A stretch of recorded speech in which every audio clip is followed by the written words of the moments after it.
Good evening, everyone. Great to see you all here, and great that we've got the slides back. There was a power outage for a moment, so the panic over. I'm Gillian Leng. I am the president here at the Royal Society of Medicine, and welcome to everyone and to the Ellison Cliffe annual lecture.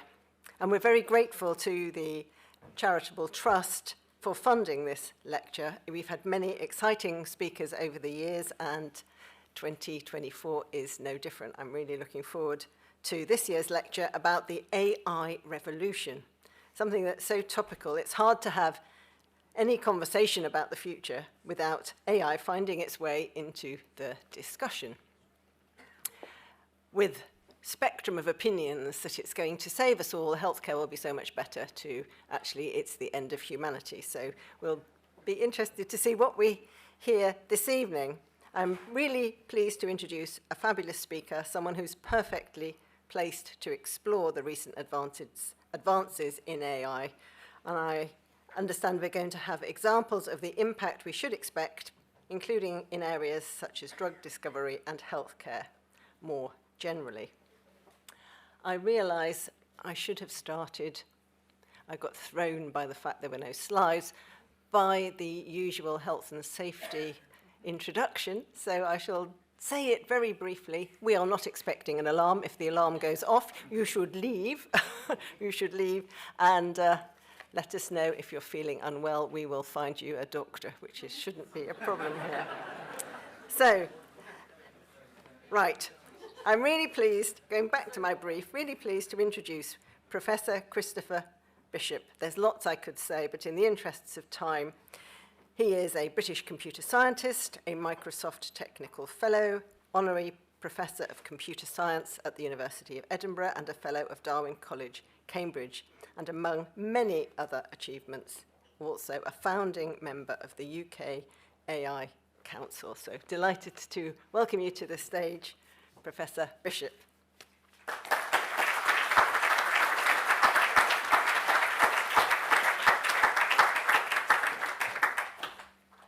Well, thank you very much, Gillian, for the kind introduction, and a very warm thank you to the Royal Society of Medicine for the invitation to give this talk, which, as you heard, is on a very topical subject, but one which is also close to my heart. It's a field that I've worked in for 3.5 decades and something that I'm tremendously excited about. So I thought I would begin by discovering that doesn't work. Let's go to plan B. Great. Okay, let me begin then by just asking the simple question, what is artificial intelligence? And in a way, I think of it as two things. First of all, it's an aspiration that goes back at least 70 years to build machines that have the kind of cognitive capabilities that the human brain has. But it's also a technology, and people have tried many different approaches to creating artificial intelligence over the decades, but it's really one that has proven to be very successful, and it's an approach called machine learning. And the idea is, instead of programming the computer to be intelligent, we program it to learn, and then we train it using data. But even the field of machine learning is quite broad, and it's really a subset of the field of machine learning that's proven to be very successful and is driving this revolution in AI, and it's the field of neural networks. And even within the field of neural networks, there's even a sort of a subset, a way of using neural networks that's proven to be very powerful, and it's called deep learning or deep neural networks. And I'll explain a bit more about what all this means as we go through. But I just wanted to note that last week was a very special week, because both the Nobel Prize in Physics and the Nobel Prize in Chemistry were awarded to the field of neural networks. And the Nobel Prize in Physics went to people who contributed to the creation of the concept of artificial neural networks, and the Nobel Prize in Chemistry went to people who worked on the application of neural networks to problems to do with proteins. And I'm particularly delighted to see Geoff Hinton win the prize. Geoff and his work on something called backpropagation, that I'll talk about later, were really the inspiration that caused me to do a really crazy thing 35 years ago. I walked away from a very respectable career as a theoretical physicist and went into this, at the time, seemingly very flaky, very new field of artificial neural networks. And people thought I was sort of committing career suicide or something. But it turned out not only was that actually quite a smart move 35 years later, but Jeff won the Nobel Prize in physics. So it turned out I was a physicist all along, so who knew? So that was exciting. I actually can't resist just telling you a quick anecdote about Jeff, because I looked it up. It's about 30 years ago. Jeff and I were in Edinburgh, and we were walking across the meadows, a beautiful park in the middle of Edinburgh, for those of you that know it. And he said to me, this was before he became an FRS, he said, Chris, you know, my ambition is to become a Fellow of the Royal Society because I consider that the highest achievable prize, because, and my father was an FRS, he said, but it's the highest achievable prize for me because obviously a computer scientist could never win the Nobel Prize. And he wasn't wrong about many things, he was delightfully wrong about that one. So let me talk a little bit about this technology then, neural networks or artificial neural networks. And as the name suggests, this is inspired by studies of real neural networks, neurons in mammalian brains, such as the human brain. And this is a microscope image of a slice of neocortex in which a tiny fraction of the neurons have been stained. And what you see here is a phenomenally complex network. There are enormous numbers of neurons in the brain, but each makes tens of thousands of connections with other neurons, and you're seeing that tremendous complexity there. So with apologies to the neuroscientists in the audience, I'm going to condense your entire field into one silly little diagram, but hopefully it will capture some of the essence of what's going on. So the idea is these neurons are electrically active, they can fire, an electrical signal will travel along a fiber called an axon, and then it will reach synapses, which are junctions with other neurons, and release chemicals that cross the little gap. And those synapses, that stimulus, can either encourage the next neuron to fire, or it can even encourage it not to fire. And the really key point here is that the synapses are all important because that's where a lot of the learning happens. It's changes in the strength of the synapses is how our brains learn. And so this became the inspiration for people to build artificial neural networks. And the ideas go back to about 1943. And there's a tiny bit of maths on this slide. If you don't like equations, there are very few equations in this talk, but somehow this is easiest to express mathematically. But I'll explain what's going on. Y here represents a particular neuron, and the X's represent other neurons that are making connections to Y. And when these other neurons fire, roughly speaking, what that neuron does is it takes each of those inputs and it multiplies them by a weight. So it might take, say, 20% of X1 and maybe minus 50% of X2, and it adds all those up. So it weights each of the inputs and then adds them all up. So if you like equations, it looks something like that. So it's like a flow of information from the input to the output. And then that sum, that weighted sum, is then passed through a little function. In the simplest case, it's a little threshold. So what it says is, if there's enough stimulus coming in, then fire and send an output signal. If there isn't enough stimulus, then don't fire, don't send an output signal. So there's a little model developed in the mid-1940s. And then the question is, what would happen if we collected a lot of these little mathematical neurons together? But also, how on earth can we make them learn? How can we adjust those synaptic strengths, those W parameters, those weights, as we call them? Well, part of the answer was given by Frank Rosenblatt, who in the 1960s actually built perceptrons. Now, this was before you could go to the supermarket and buy a laptop, so he had to build actually an analog implementation of these early machines. They were called perceptrons, and you can see here the object on the desk there is a very primitive camera. It's 20 by 20, so 400 pixel camera, little cadmium sulfide photocells, very slow, but it could capture an image, and that was the input to the perceptron. And you can see above his head these different shapes. You know, a typical task would be, can you learn to tell whether it's a triangle or a square? That'll be a little task that you might try to teach it. And so here it is set up. This is, in this case, it looks like it's distinguishing letters of the alphabet, so bright light shining on the image. There's a lens focusing the image onto that cadmium sulfide detector and then feeding its signals into the machinery. And this is really the heart of the perceptron. So what you see here, each of these objects in that rack is effectively a synapse. It's an electrical motor rotating a variable resistor, potentiometer, a rotary potentiometer. And so there was an algorithm, a procedure by which when the system was shown, let's say, a character, if it got the right answer, that was great. If it got the wrong answer, all those synapses could be changed. It was a way of sending electrical signals, telling the motors to move a little bit and change the strengths of those synapses. And remarkably, he proved mathematically that if there exists a solution to the problem, the perceptron was guaranteed to find it, and in a finite number of steps. And it was even more remarkable than that, because this is the first layer of processing on the left there, and it looks like it's wired up at random, and that's because it was wired up at random. And it's wired up at random because, partly to prove a point, but also because it could learn, but partly because he actually thought the brain was somehow wired up at random. And furthermore, once it had learned to solve a problem, you could go in with wire cutters and cut, say, 10% of the wires, and it could still solve the problem. Not quite as accurately, but it would still work, called graceful degradation. So it's a bit like, you go to the pub on a Friday night, have a few too many beers, you lose a few neurons, but the next day you're kind of almost as smart as you were on the Friday, called graceful degradation. Don't try that with your laptop. You cut a couple of wires in your laptop, it'll probably just stop working altogether. So people were very excited. Here was a machine that could learn, it was brain-like, it had these brain-like capabilities, a mathematical theorem proving that it could solve stuff. So people got very excited. But then there came a catch. It turned out, and again it was shown mathematically, that there are severe limitations to perceptrons.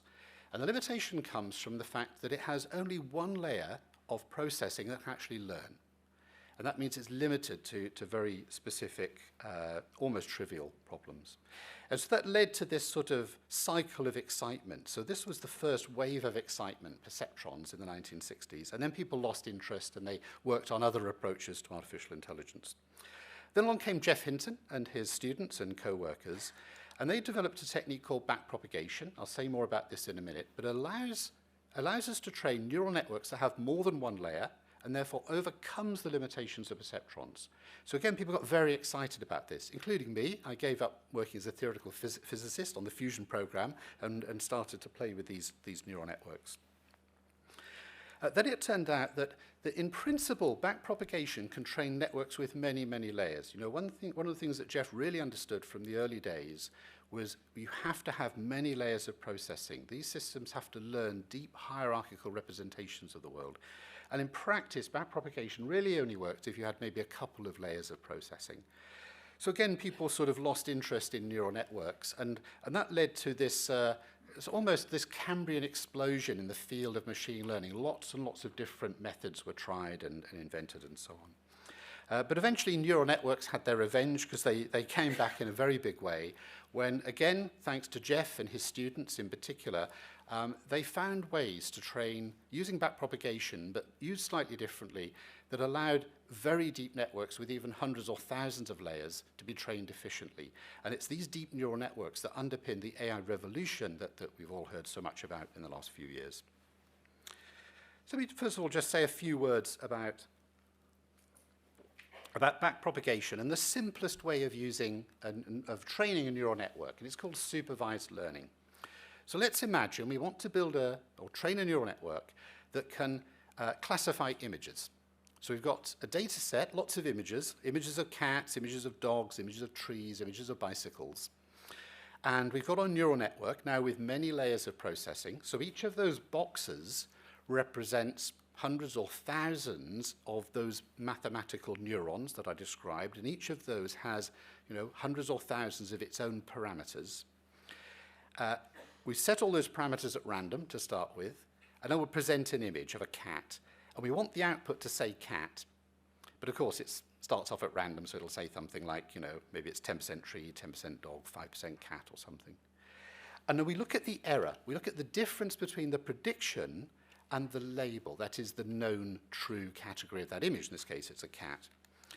And we send information about that error backwards through the network. That's why it's called backpropagation. So each neuron sees information about the image coming forward through the network, an error signal coming backwards through the network, and it can relate those two pieces of information in such a way that it knows how to change each and every parameter in the network. There may be thousands, millions, billions of them, but each of them can be changed a little bit to make it a little bit more likely that it will output cat and a little bit less likely that it will output something else. And now you rinse and repeat. You do that over and over and over again with millions and millions of examples of cats, dogs, sheep, and so on. And eventually, if all goes well, it will learn to make that classification. So that's the simplest way of using neural networks. It's the way that was dominant for a number of years. It's still used today, and we can already apply that in some practical applications. So I'm going to show you one from the medical domain, of course, this evening. And by the way, throughout this talk, I will use examples that are drawn from Microsoft and primarily from my own research team in Microsoft Research. Of course, there are many, many fabulous teams across industry, across academia, across startups, across the planet. There are many, many wonderful examples. But forgive me, I'm just going to choose examples that I'm most familiar with, typically from my own team. So this is something we're very proud of. It's a project that actually goes back a number of years. It's called Inner Eye.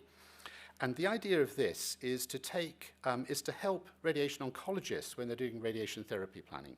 So you have a solid tumor, it's been scanned with MRI or CT, and now you want to plan the three-dimensional pattern of radiation in order to maximize the radiation to the tumor and minimize the radiation to healthy tissue.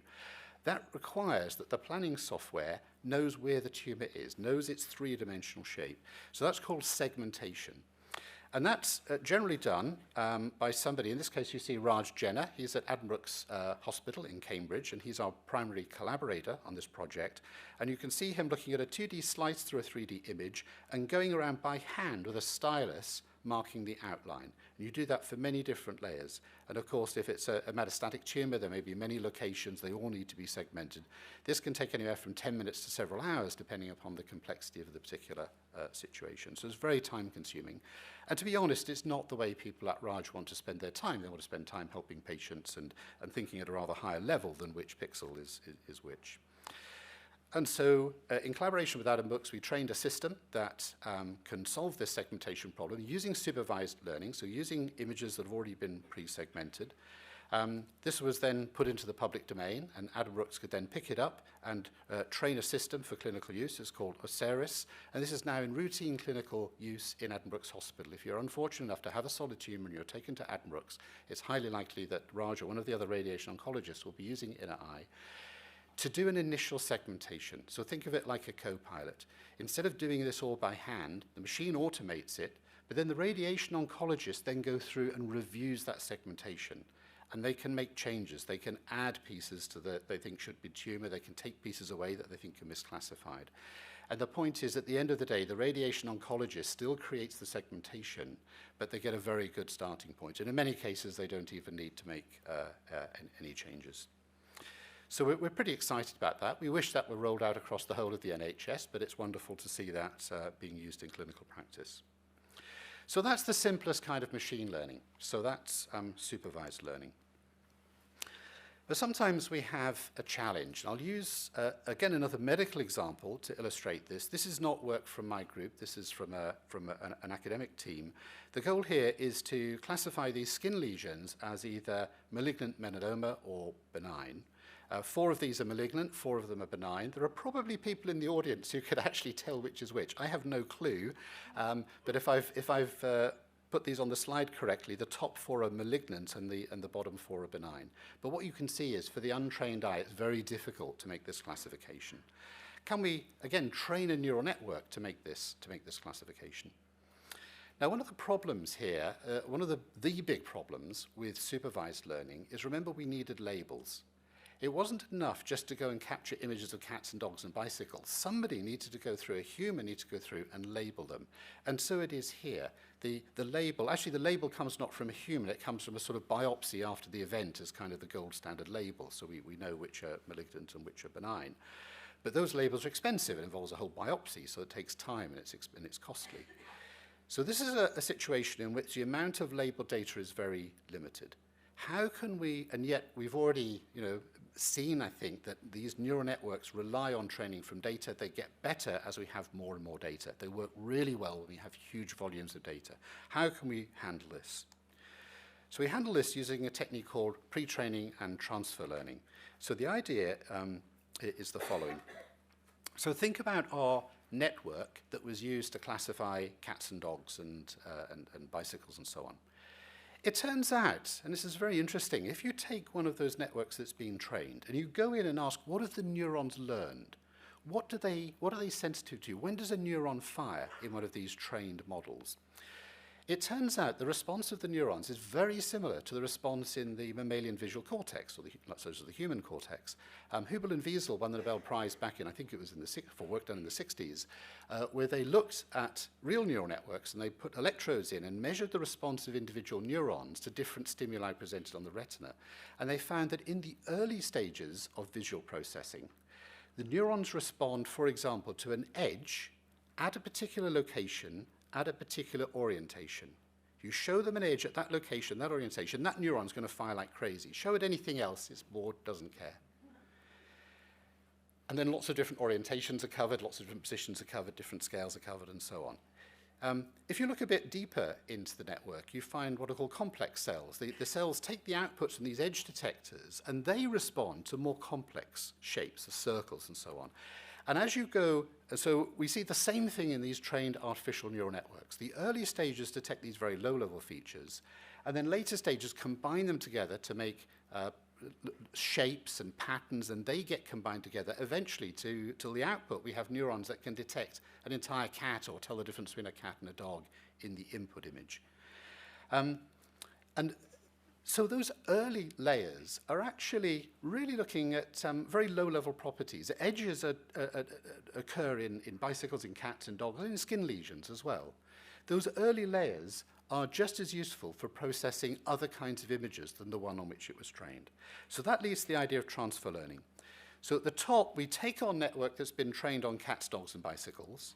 We make a copy of it, as seen below, and we freeze all the first 4 layers there, seen in red, and then the last couple of layers, we retrain them. And we retrain them using fresh data. In this case, it's skin lesion data that's been labeled as benign or malignant. And the idea is, and I think in this example, they used about 1.3 million images of cats, dogs, mushrooms, and so on to train the top network. And then they retrained the last few layers using about 130,000 labeled lesion images.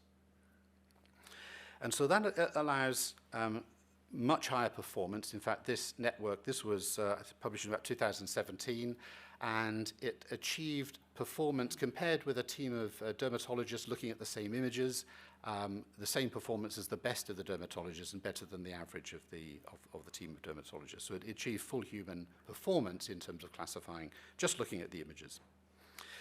So, so this is what's called transfer learning. Now, you've all heard of ChatGPT. And so the P of GPT stands for pre-training. And so this example of pre-training, we pre-train using huge amounts of data on one problem, just everyday objects, and then we fine-tune using a small amount of data on a very specific domain. That's called fine-tuning or transfer learning. So that's the P of GPT, and we'll come on to the G and the T a little bit later. So here's an example of pre-training, again applied to images. This is work from a team in Microsoft Research. It's called GigaPath, and it's looking at digital pathology images. And the challenge here is these images are literally multi-gigapixel images.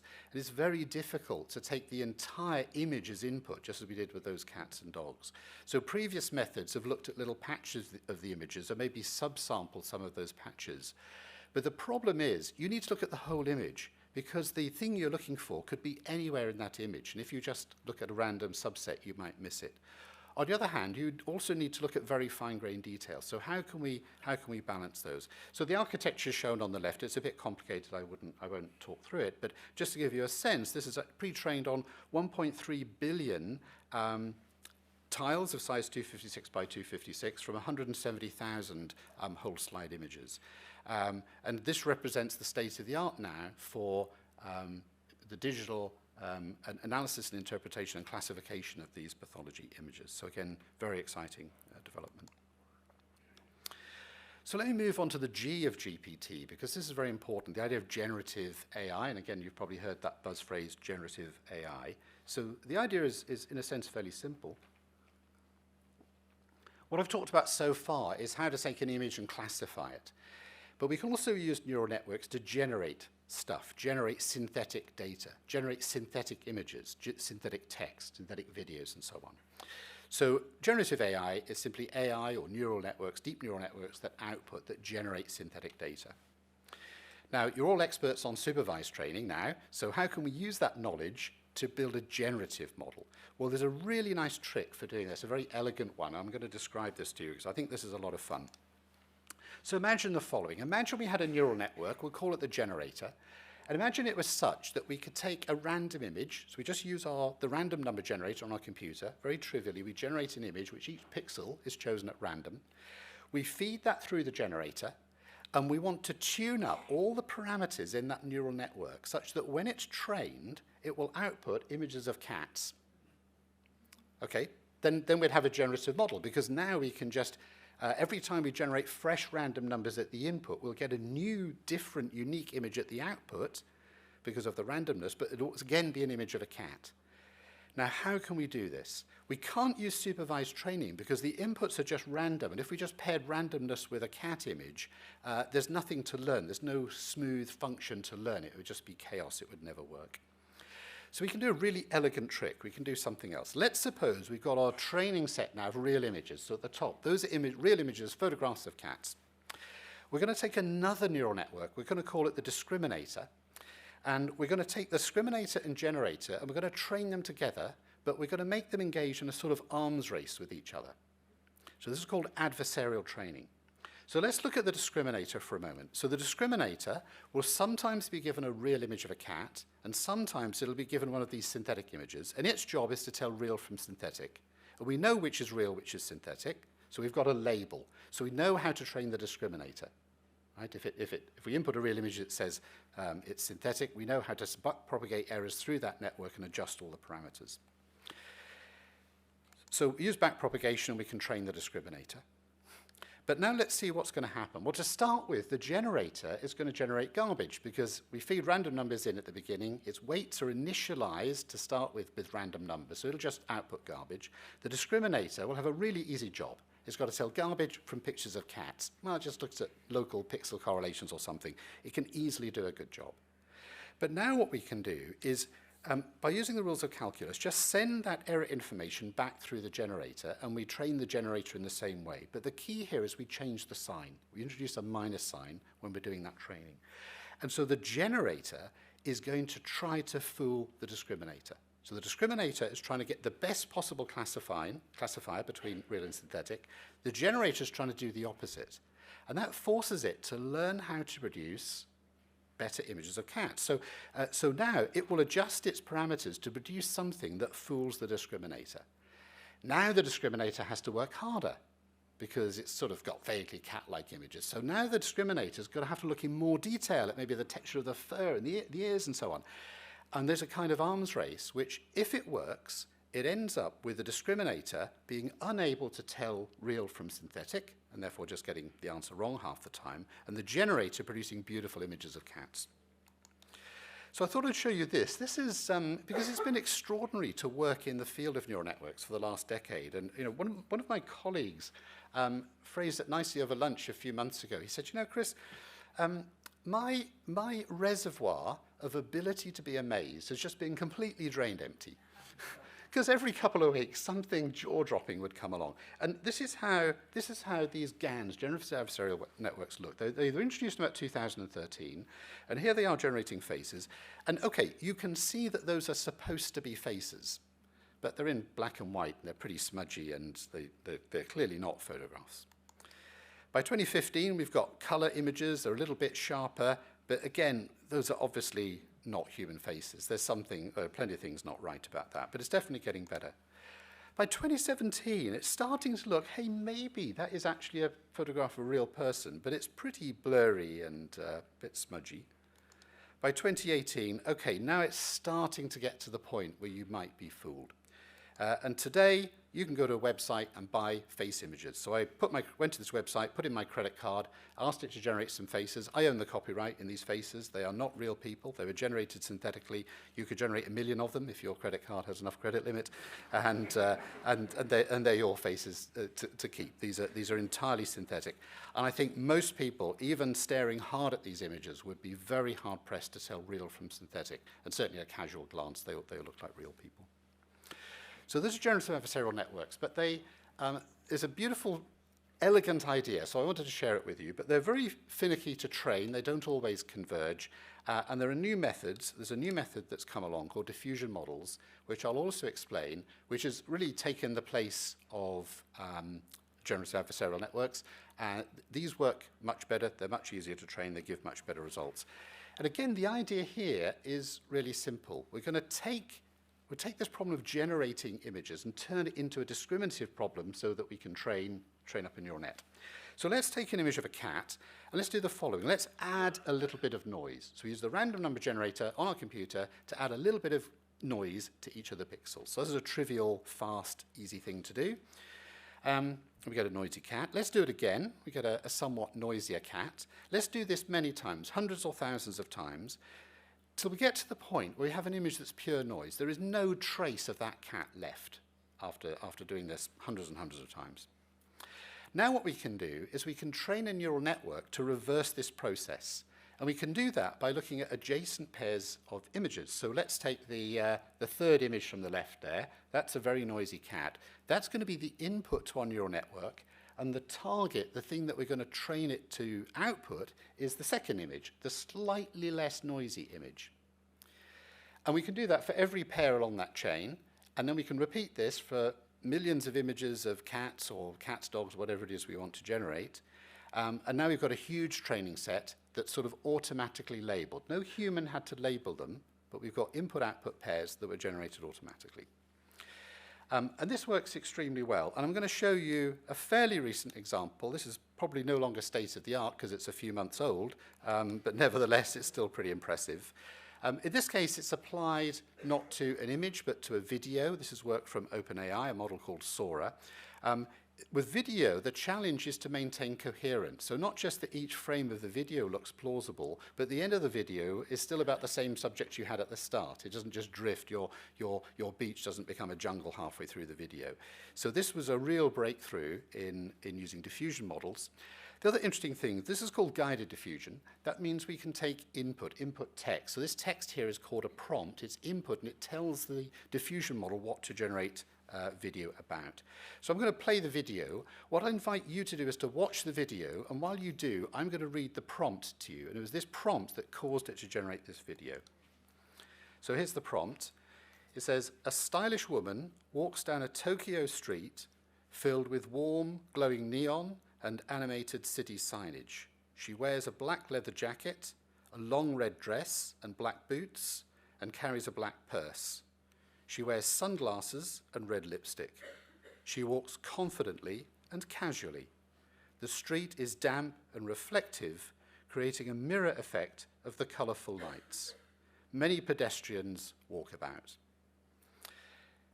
So this, as I said, perhaps no longer the state of the art because it's, well, look at that detail. Look at the reflections in the sunglasses. This, to me, is just extraordinary, right? This is why my reservoir of the ability to be amazed is also pretty drained.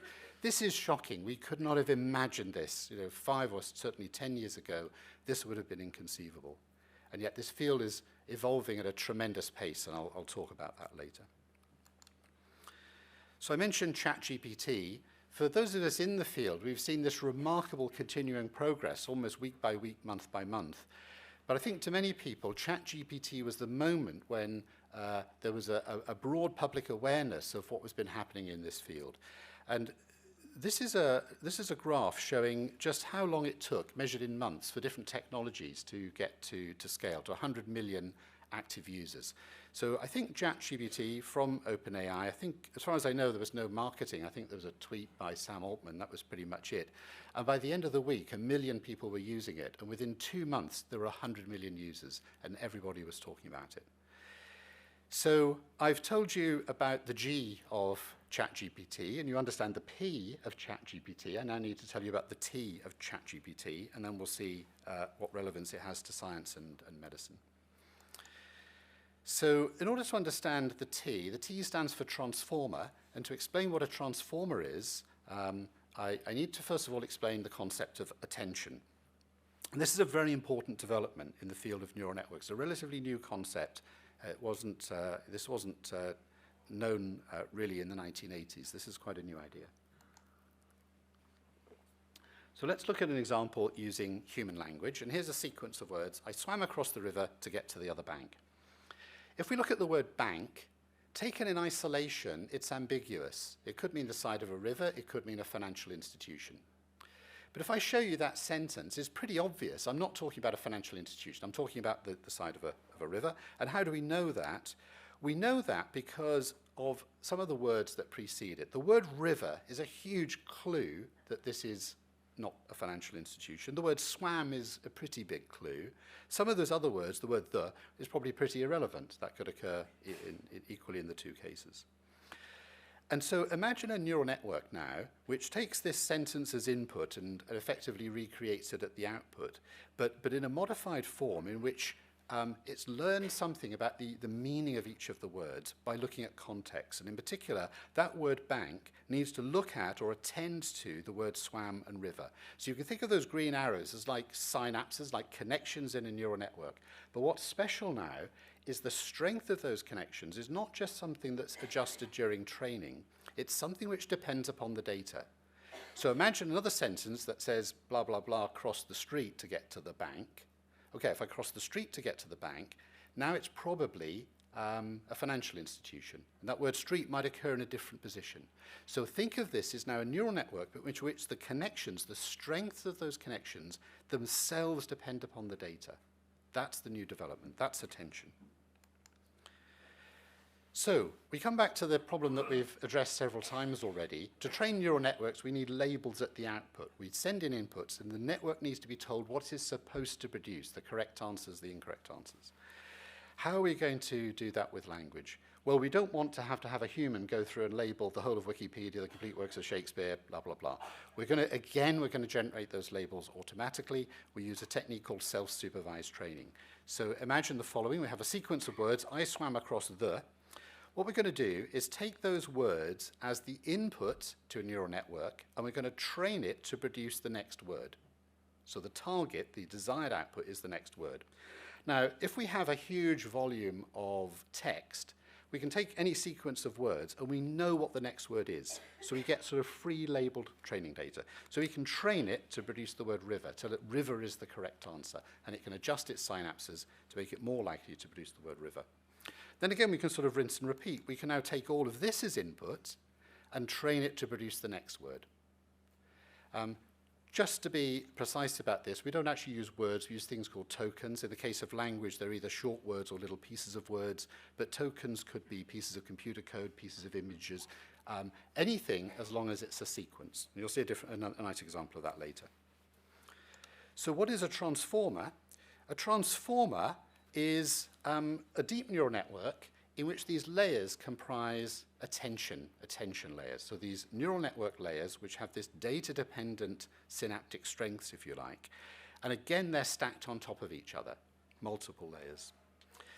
And now we train this autoregressively. That means we train it autoregressively, predicting the next token, and then once it's trained, we can then run it generatively. How does that work? Well, we'll input a special token called start, and it will output a token. Let's say it outputs the token I. We now feed the I back into the beginning, into the input, and again run that forward through the network, and it will output the next word, swam. So it now has I swam. So again, feed swam back to the input. So its input now is I swam, and it can generate the word across. So now it has I swam across as the input, it generates the next word, the, and so on. We feed the new word that's generated back to the input, and it generates the next word. So we can run that generatively, and we'll output one word at a time, a continuous stream of text. Now we can have a conversation with this, because I could take some input. I could ask it a question, so that's a sequence of words. So we take my question as input, fix that as a set of inputs, and then have it generate the next word, feed that back into the input, it generates the next word, and so on. So the thing that I input is called a prompt, and then it generates a response. And it could generate a special token called stop, which says, well, I've said enough now, back to you, you can have a go, you can provide some more input. And so that essentially is how we can have a conversation with a machine like this. And then one of the really remarkable things is, we want these machines to, we don't want them to give instructions on how to do bad things, we don't use bad language, we don't want to be racist and many other desirable attributes. One of the ways in which we can help ensure that is by using a prompt. Effectively, the prompt this machine sees starts with a pre-designed prompt created by the creators of the network. That is an English language set of instructions saying don't be racist, don't be sexist, don't use bad language, don't give instructions on how to make bombs and so on. And then when you provide your input, your question that you're asking, that then gets appended to the pre-prompt, and that whole thing is the input, and then it starts generating its output. I mean, this is pretty extraordinary. Historically you'd think, well, how are we going to stop bad stuff happening? We're going to scan the user's input, try to detect if they're asking bad stuff. No, we just tell the network, please behave like this, please have this persona, effectively. And that's what happens. Really remarkable. Now I want to make a very important point here, because you may be thinking, and some people seem to think that, okay, we're just training a network to generate the next word in a sequence of words. It sounds trivial. It's just statistics. Well, think about this example. It's a fairly extreme example, but it makes the point. I'll give you some words, and the murderer is, and I want to know what's the next word, or the next few words. Now, supposing this is the final sentence of a murder mystery. So here's the murder mystery. So Emma is our sleuth, and she's gathered all this various evidence and looked at all the various suspects and their motives. And now finally, everybody's gathered together in the grand parlour, and the tension is palpable. And she's about to reveal who the murderer is. Then she says, and the murderer is, and your job is to guess the next word. Imagine I said, and I'm going to pay you $1 million if you get it right. What are you going to do? You're going to spend the next few weeks studying that novel, reading it really careful, looking at all the clues. Because the best chance you have of getting that next word right is if you really understand what's going on in that text. Sure, you could look at the frequency of occurrence of different words and simple statistics, and it'd be pretty rubbish. If you want to win that $1 million, you're going to think very carefully about the suspects, the motives, the evidence, and so on. You're going to try and solve that murder mystery. And so predicting the next word is far from trivial. In the same way that forcing a neural network to tell the difference in cats, dogs, and bicycles forces it to learn things like oriented edge detectors and complex cells and so on, much as our brains have. So here, forcing the network to make next word prediction really forces it to think and understand. I'll use the word understand. Really understand what's going on in the text that's being fed into it. And so, to somebody like me in the field, the capability of these models is really quite shocking. I was very fortunate because I was one of a small number of execs at Microsoft who was given early access to GPT-4, and it was super secret months before it was made public. And so I got a chance to interact this at a time when we really only had GPT 3.5. And that was great. You could have a conversation, it could generate text and so on. But this was the first time that I'd ever interacted with a machine in a sense where I thought, just somewhere in there is the first little hint, the first little spark of something that for the first time in my life I could actually call intelligence. Yeah, a long way to go before we achieve the incredible capability of the human brain, but really quite shocking and quite extraordinary.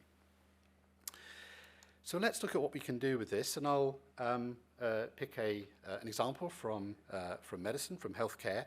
This is actually an example that I've taken from a colleague of mine, Peter Lee. Peter is a Microsoft executive who is a computer scientist by background, but has really been pivotal in bringing Microsoft into the domain of healthcare, and himself spent a lot of time studying the domain of medicine. And here he's asking GPT-4 about a fictitious patient whose name is Fern, age 10, with various different symptoms, and is wondering what GPT-4 has to say about this.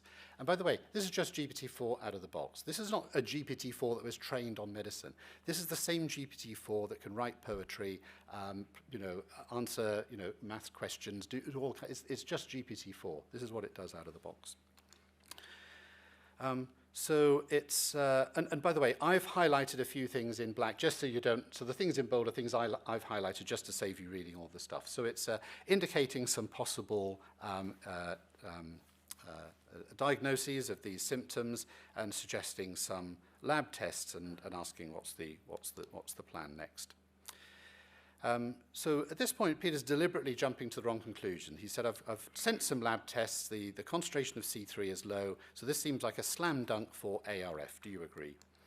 And GPT-4 was sort of very politely saying, well, actually, maybe not quite. Maybe it could be something different. I wouldn't put all my eggs in the ARF basket just yet.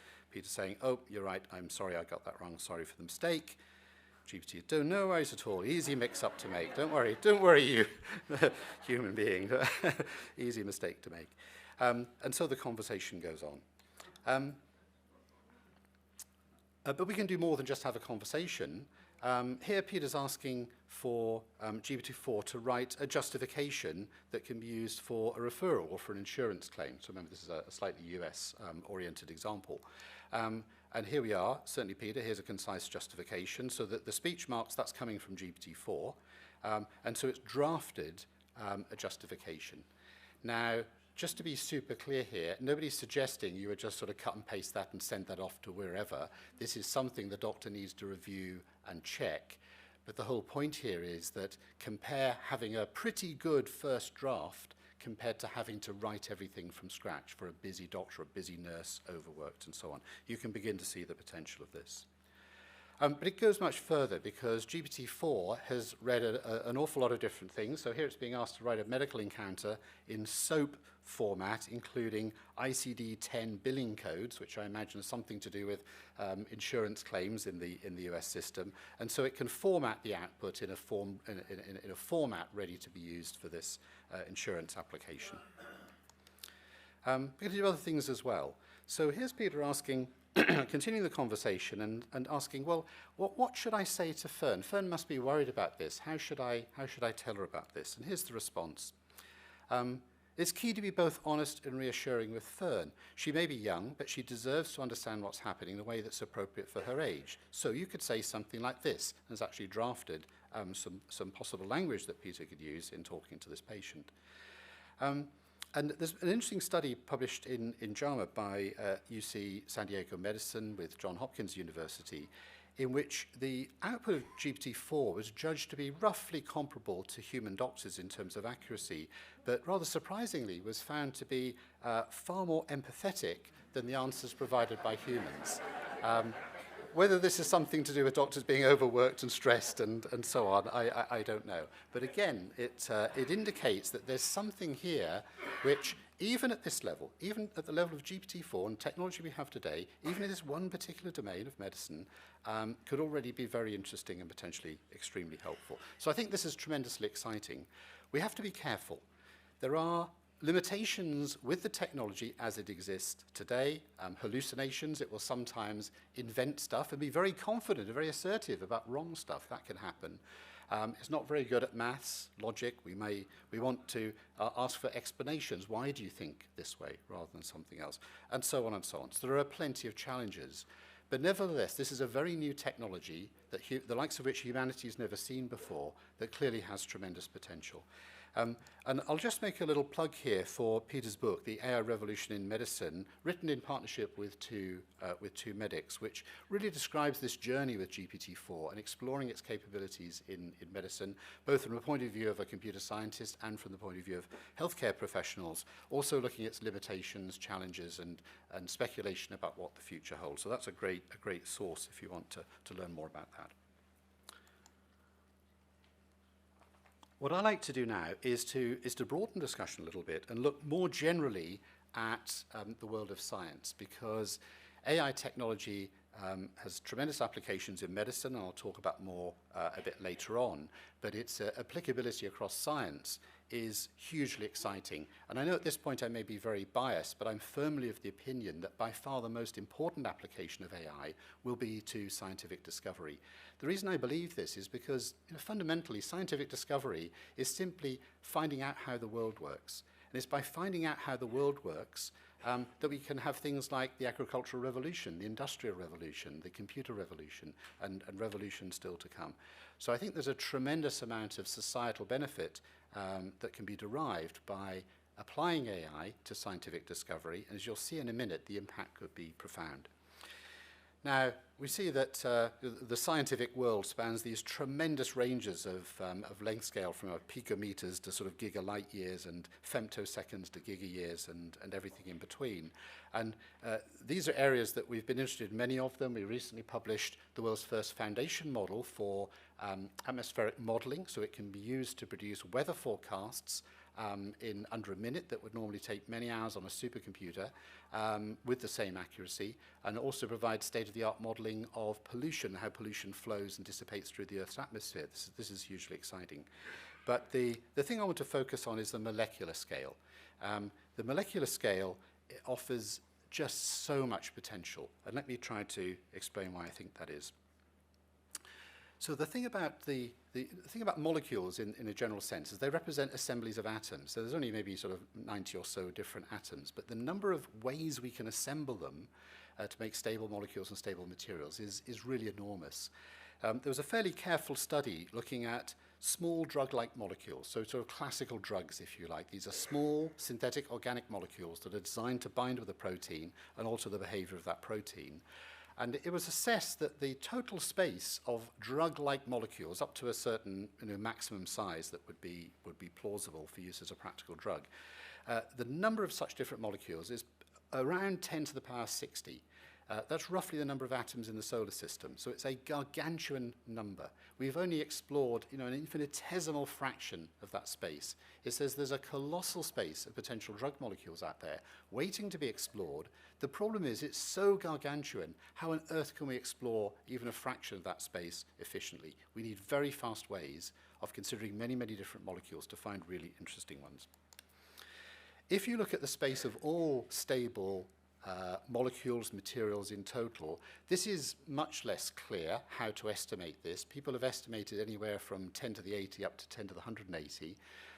Just to give you an example, 10 to the 180, that's the square of the number of atoms in the universe. So imagine, by the way, these things are galaxies. So each of those smudges is a galaxy. There's 100 billion of them in the known universe. Each of them has between 100 million and 100 trillion stars, much like our sun. It's a pretty big number. That's about 10 to the 90 atoms that you're looking at there. So imagine each atom in the universe is itself a universe of the same size as ours. Then the number of atoms in the universe of universes is a number like 10 to the power 180. It doesn't matter whether it's 10 to the 80 or 10 to the 180. It's a big number. That's the key thing. Gargantuan number. All kinds of interesting materials may exist in that space. But how on earth are we going to search it? Well, we have a huge advantage, something we don't have with human language and we don't have in a lot of medicine. When it comes to the molecular scale, we actually have equations, differential equations, that describe the world with exquisite precision. So Schrödinger's equation, if you sprinkle in a little bit of relativity as well, you can describe the world at the atomic scale, the molecular scale, with exquisite precision. And if you discover that that statement isn't true, you'll be able to collect the next Nobel Prize in physics. Right? So we're pretty confident.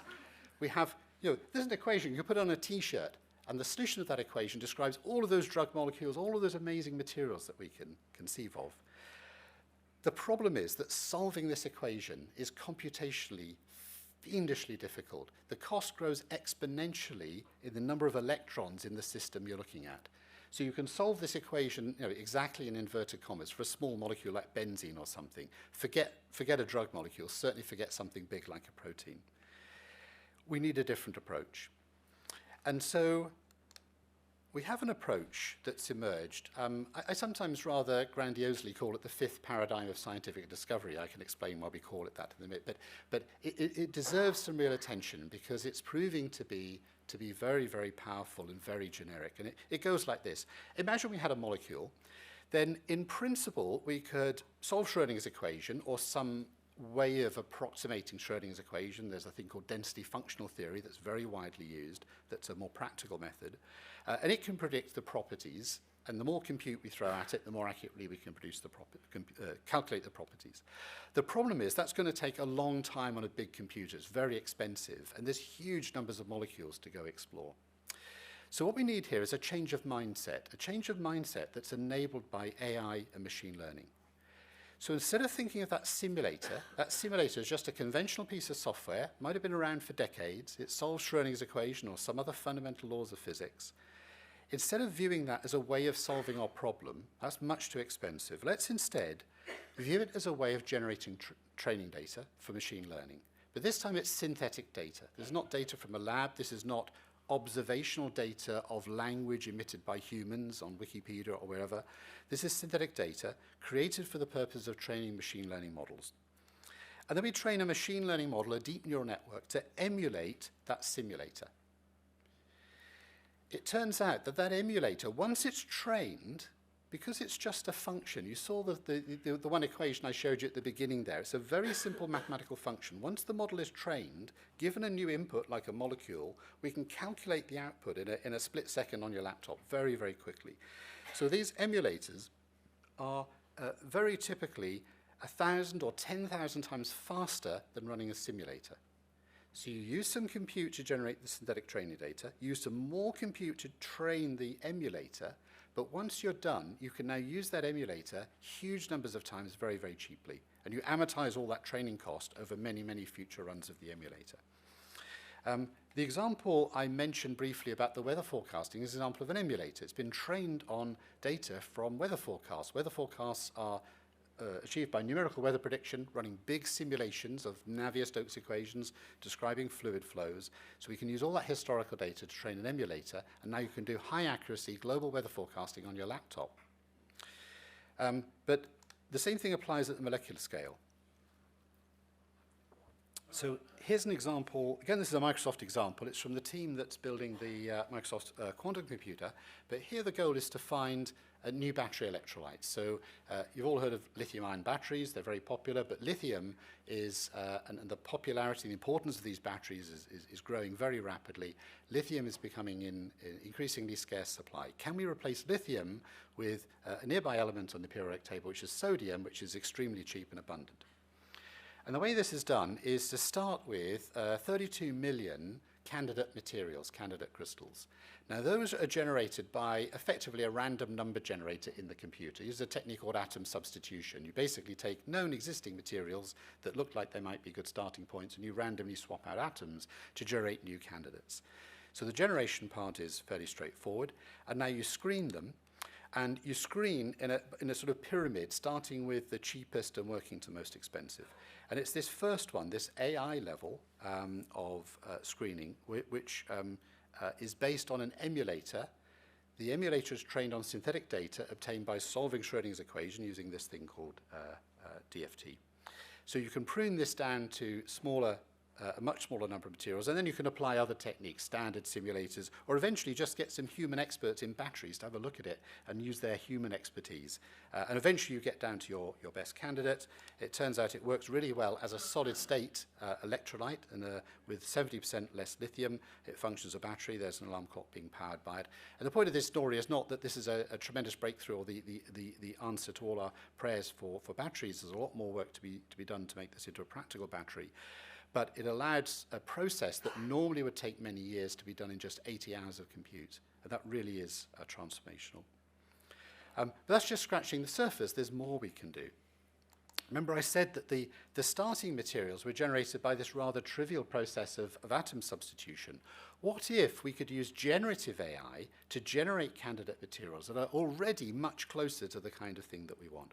And so this is, again, a model built by Microsoft Research called Mattergen, and it generates materials using a diffusion model. So it starts off with, if you like, just sort of random atoms in random places, and then it removes the noise step by step until it ends up with a crystal.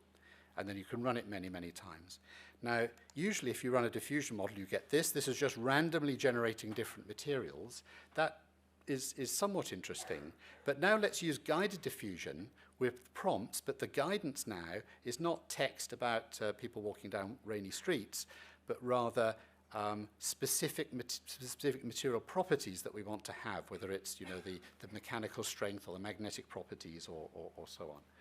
So this means that we're starting that funnel now with materials that are already zeroed in on very interesting parts of chemical space. So this represents something like another factor of 1,000 or 10,000 acceleration, because you're looking in the right space, and then you're using the accelerated emulators. So now you're looking at factors of 1 million, 10 million, 100 million in acceleration or ability to go search these big molecular spaces. Of course, it's still tiny, I appreciate, compared to the gargantuan size of the space. But on the other hand, this is a very different world that we were in even a few years ago.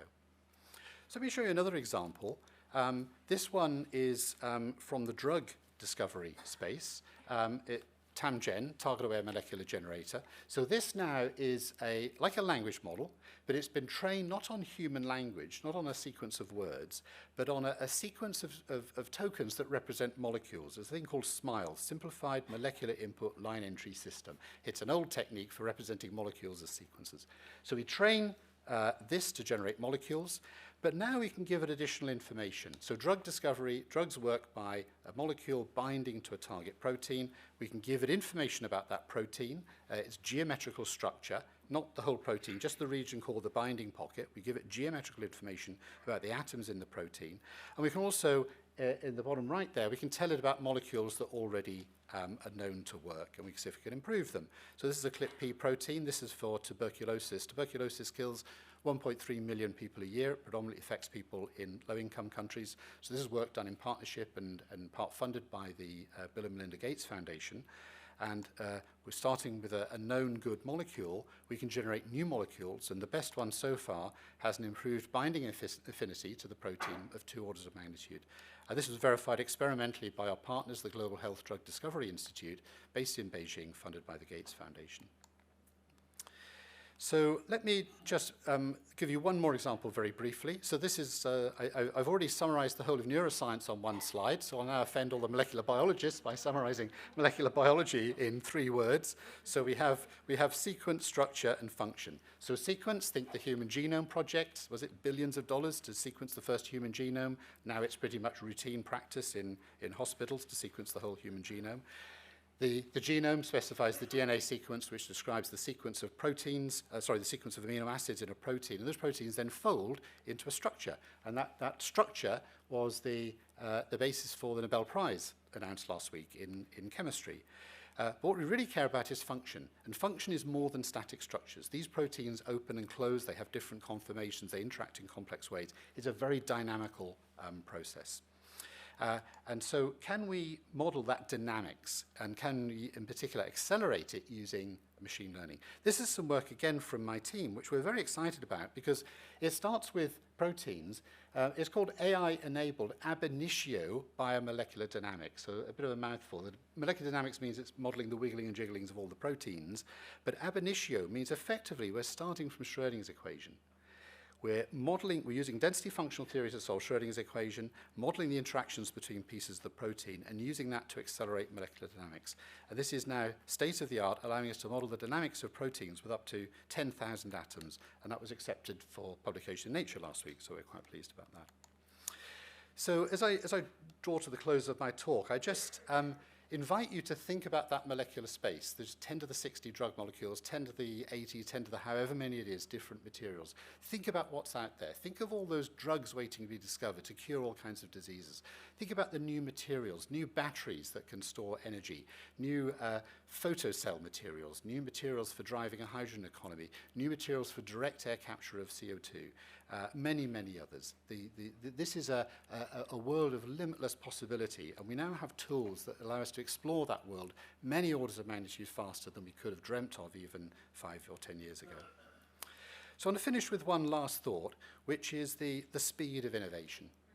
So I want to imagine you were lucky enough to be standing on Kill Devil Hills at Kitty Hawk in 1903, and you were seeing these 2 bicycle mechanics faffing about with this contraption, and eventually it trundles down this ramp and it climbs a few feet in the air. It travels about the length of a 737 and then settles back onto the sand dunes. You've just witnessed the first powered flight. If you'd been asked, okay, that's version 1, what's this going to look like 70 years from now? What might you have guessed? What might you have imagined aviation would look like after 70 years of innovation? Would you have said, oh, human beings will be driving around on the moon in electric cars? Yeah, probably not. The technology we see today, AI technology, whatever you think about its current limitations and its potential and so on, is evolving at a tremendously fast pace. And I just want to close by giving you a sense of that. So this is a graph. It's a couple of years old now, more than that even. It was produced by OpenAI. It was adapted from a graph by OpenAI. I'm not sure if you can read the font, but on the horizontal axis is date, starting in 1960, going up to about 2020. And on the vertical axis is the number of computer steps you need to train the state-of-the-art neural network at that particular time. And it's measured in petaflops per second days. The top of the graph is 10 to the 4th petaflop per second days. That comes out to be 10 to the power 24, 1 with 24 zeros. For the chemists amongst you, it's kind of Avogadro's number. It's about the number of hydrogen atoms in this glass of water.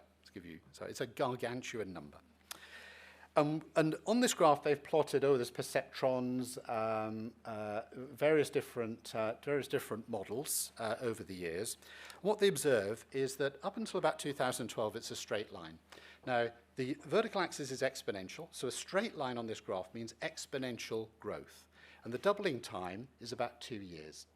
It means the amount of compute power you needed doubled every 2 years. Well, guess what? Researchers in machine learning were riding the same wave of Moore's law that the whole of industry and everybody else was riding. That's Moore's law, the doubling compute power for the same number of dollars every 2 years. Something remarkable happens, though. We see again another straight line from about 2012, but the slope is steeper. What happened here was the development of deep learning. That was the beginnings of deep learning. So this slope is also exponential, but the doubling time is not 2 years, it's 3.4 months. Which, if you do the maths, that's 10x per year. So you talk about 2 weeks being a long time in politics. I tell you, a year's a long time in machine learning right now. You need 10x the compute power, 12 months' time, to stay on that curve. Now, that curve will run out of steam, probably before too long. Maybe it's starting to curve over a little bit already. But this has been an extraordinary journey. And the real reason that we're staying on that curve is because with each increase, each factor of 2, we see new emergent capabilities. And I'll illustrate that with an example.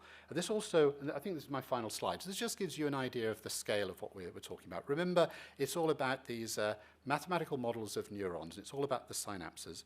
And along the bottom is, just to give you a sense of this, the number of synapses in different organisms, animals, rats, fish, humans. And humans, about 100 trillion synapses in the human brain. How many is that? Well, think about the Amazon rainforest, and there's the UK. Somehow it's become detached from Europe and floated off into the south. I don't know why that is, but anyway. There's the UK for scale. That's the Amazon rainforest. The number of neurons in the brain, roughly speaking, is about the same as the number of trees in the Amazon rainforest. But it's the synapses that are important, and that's more like the number of leaves on the trees of the Amazon rainforest. So it's a huge number. So how does that compare with our artificial neural networks? Well, here's GPT-2, 1.5 billion parameters, able to string words together in roughly the right sort of order, a very primitive language model. Here's GPT-3, 175 billion.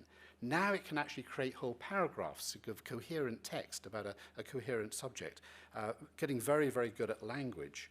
Here's GPT-4, 1 trillion parameters. Now it's extremely good at human language. It can reason about all kinds of topics, and you saw some examples earlier. And of course, it'll be interesting to see how long it takes before we get there.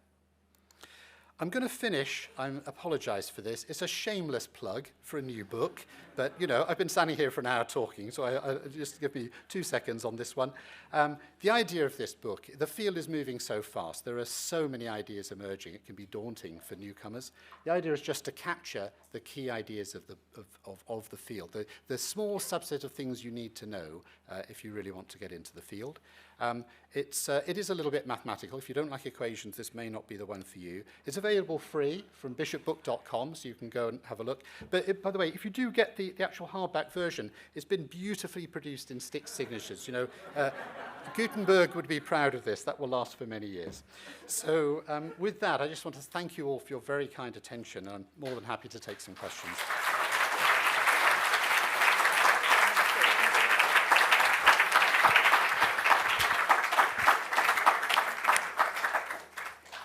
Thank you, that was absolutely amazing. I think the neural networks in my brain have had a bit of a workout.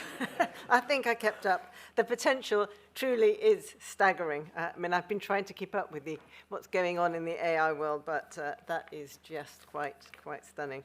So we're running rather late, as you probably know, but let's have a few questions, and then we can return to the wine reception. So let me put my glasses on. So we've got microphones somewhere. Angie, could you pass it to the lady here in the middle of this row? Thank you. Thank you very much. I mean, that was really amazing and useful and slightly terrifying. When I started out in medicine, I was outstanding because I'd seen all the infectious diseases, and that made me different. So because I traveled, I saw rabies, I saw measles, I saw leprosy, I saw everything. And that was my unique selling point. Now, any infectious disease physician can have access to libraries, can have access to simulations, can see everything. Sometimes I wonder, do they have the same judgment? But they've certainly more information. But what happens next? What will be the value of human judgment and human endeavor and human knowledge when faced with this? Because it feels like the space is closing for us, and yet there's clearly a new space where we can drive this. But what is that space going to be? Because where do we fit? And what is our value? That's the million-dollar question, isn't it? I think it's a great question. Yeah. So let me give you sort of a short-term, more tactical answer, and then maybe answer it more broadly. In terms of, yes, you're right. I think I would imagine, so I'm not a medic, but as an expert in a particular domain, let's say I work in machine learning, then when I'm going about my work, I would love to have immediate access to all the information that's relevant. I don't just the papers I happen to have read or the patients I've met or the models I've trained in machine learning. And you can use search, which can maybe highlight some relevant things that you should go away and read. But how much better to have a companion, a co-pilot that has read and understood, at some level, some primitive level at least, sort of roughly understood what's going on, and that you can engage with conversationally as a way of accessing that vast body of human knowledge. So now, to me, this is tremendously empowering, because now you can access the sum total of human knowledge, roughly speaking, in a way that's very easy, very accessible, just using conversation. So I think that co-pilot approach is extremely powerful. I think though you're also asking a bit of a philosophical question, and there I can give you, and then so let me answer the question again in a very different frame, which is, you know, what is our role as humans? I think, you know, one of the lessons that history has taught us is perhaps, you know, humility. I mean, we thought perhaps the universe was created for the benefit of humans, and it's, you know, and then we've discovered actually we live on a small rock or orbiting an insignificant star, and the rest. We've only been around a few 100,000 years out of 13 billion years, and so on. And in a way, this is, in the same way that the Industrial Revolution amplified our physical strength and allowed us to construct 1,000-foot high buildings that we could never imagine doing. This is an amplifier of our cognition and will allow us to do things that were inconceivable before. To me, I'm very excited about it. I sometimes think about the analogy of chess. Right, so chess used to be considered the pinnacle of AI. If you could get a machine to play chess, everything else would be easy. That people used to think that. And of course, now we have machine. Your phone can beat any human being at chess, right? So do people stop playing chess? What's the point of playing chess anymore? I can get a machine to do it. No, it turns out chess is more popular than ever. And many chess players use those chess computers to help them analyze games and improve their... And so at the end of the day, perhaps AI, in decades to come, who knows, does create a world of abundance where we don't have to do the chores, we don't have to go about the task of creating all the material needs that we have as humans, and we can free our minds and our spirits to pursue other endeavors. And it's less about, the machine can do this, so now I'm useless. It's rather about a companion that amplifies our ability to get stuff done. Right? So it's not that we are useless as builders because we have machines that can build for us. Instead, our ambition levels are raised. I think the same thing will happen at the cognitive level. So I think that's perhaps the way to think about this as an amplifier for our cognitive abilities in the same way that machines have given amplification to our physical abilities. Oh, there's so many hands and there's so little time. Gentleman over there has a microphone, and if we could pass one to the gentleman there too, and then we will have to stop. I'm afraid, I'm really sorry, but perhaps we can catch you outside. Would you like to start? My question is about the economics of training, not training the machines, but training people. So it's going to be the case very soon that a junior doctor is essentially less good than the average GPT and certainly, or the average AI, and certainly less good than a very good AI. So you mentioned, for example, the drug discovery and taking a number of candidates through and then having some sort of expert human. Why would I bother training an expert human and investing all that time when during that training time, the AI is going to be better than anything that physician, computer scientist, AI developer, the machine is going to be better at all of those things. And so from an investment, we run on money. Why would I bother with that money? I'm just going to wait. And that means we're going to have this big gap of people who cannot get to that level of expertise that you were talking about. Just before you answer, could we take the other question, and then you could do them both at the same time? Yeah, just a couple of quick questions. Do you think AI is already exceeded the capabilities of human beings when it comes to clinical diagnosis? And secondly, do you think on the negative side that AI is creating a polarized society? Great, well, amazing question. So in terms of the economics and training and so on, I don't consider myself an expert in what the impact will be and how we should respond, but it does seem to me very likely that there will be over the coming years profound opportunities and changes in the medical domain as a result of AI. We need to respond to that in some way. I don't agree that it makes the human irrelevant. If I visit a doctor with some sort of lump or something, I want that doctor to have the very best diagnostic equipment, the best MRI scanner, the best CT scanner on the planet, and I want them to have access to the best medical knowledge. And if that means, GPT-4 or its successor is going to help them search the literature, I want them to have that. But at the end of the day, when I'm told maybe I have cancer and I need some treatment and here are my options, and I want to interact with somebody of my own species. I want that to be a human. And some years ago, when that paper actually came out on dermatology, I happened to visit a dermatologist. And I said, have you seen the paper in Nature? Oh, yes, we're all talking about this. And I said, well, what's your reaction? Wondering if he might think maybe this was threatening. He said, this is wonderful. He said, the thing that I really don't like about my job is when I go home at night and I'm not quite sure, I've said that's benign, it's fine, go home, and I'm not quite sure I've made the right diagnosis. And I would love to have almost like a companion with me, maybe one that has complementary strengths and weaknesses to kind of give me a second opinion, help me sleep better at night. So it was interesting, that's a sample of one, but that particular dermatologist was very excited about that development, even though it has human level performance. Remind me of the other two questions again. The first question was, do you think AI has already exceeded the capabilities of a human being when it comes to clinical diagnostics? And the second question is, do you believe that AI is polarizing society? So in terms of, AI, I think of intelligence as not a single thing. I don't think there is a linear axis and humans sit somewhere and machines are here and they cross the human threshold and so on.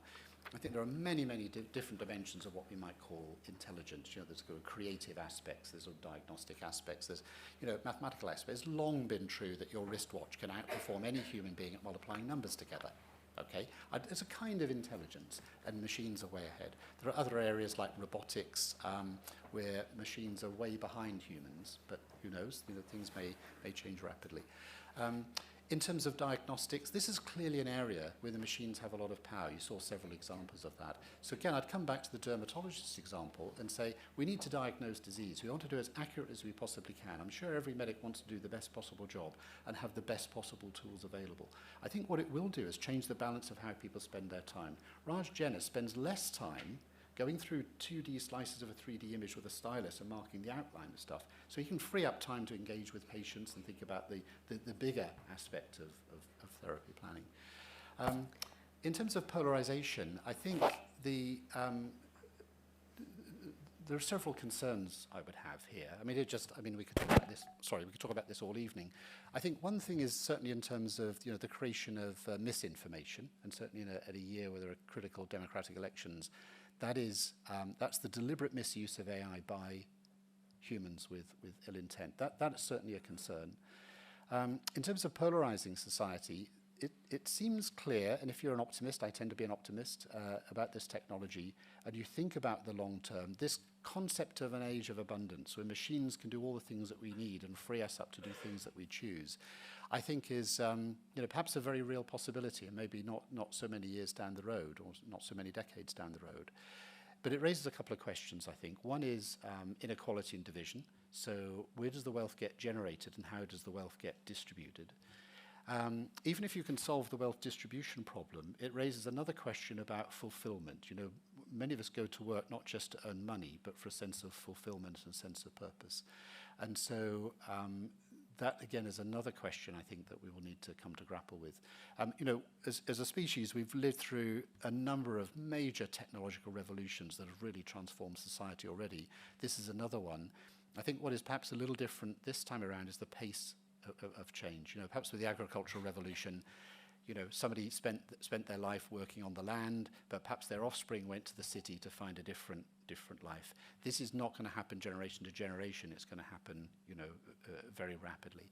And so again, I think so those are the challenges. So I think just to summarize all of that, the way I see AI as a very new transformational technology with enormous potential to do good, but it does raise a number of challenges that are on a sort of commensurate scale. The good news, though, is a lot of people are thinking very hard about this. We have a lot of institutes, a lot of academics, a lot of people are studying these issues and these challenges. So at least we're giving a lot of thought to this. Thank you so much. There is such a lot to say. As you said, we could be here all night, but now I must invite Dr. Melita Irving to the stage. Melita, as you probably know, is chair of the Ellison Cliffe Trustees, and Melita's going to do the vote of thanks and present the medal.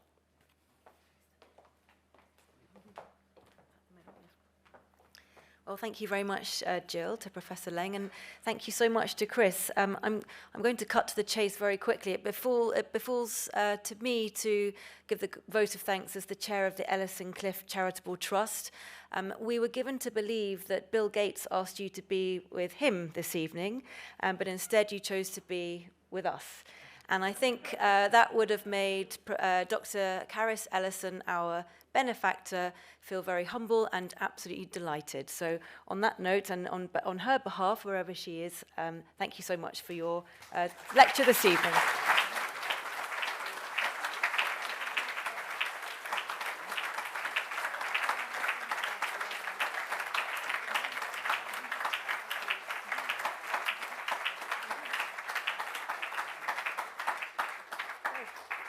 That's it. We've got a couple of minutes left for our reception, so let's go do that. Thank you. Thank you for all for being here this evening. Thanks.